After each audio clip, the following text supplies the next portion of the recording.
We decided to add a new detail to our Renault Laguna, so we bought these black plastic LED dynamic turn signals for side mirror indicator lights. Here is how to install them. It's really simple.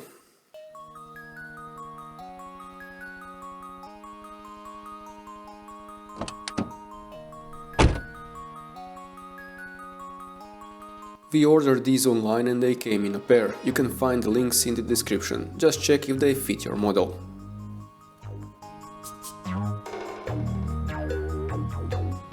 Let's remove the original ones first.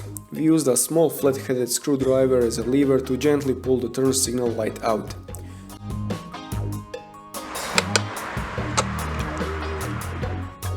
Just be careful not to scratch the side mirror cap and start from the side as shown. When it's loose, do the same on the other side. Now we can remove the light bulb connector. Just pull it out and then do the same with the direction indicator light bulb.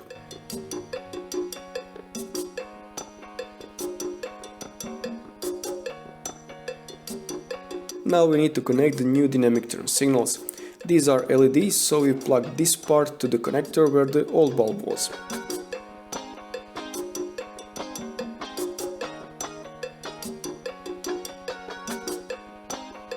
Return the wires and the connector in the side mirror cap. Notice the turn signal has these sort of hooks on the other side, so we tuck them first, and then just press it on the other end. It should click perfectly.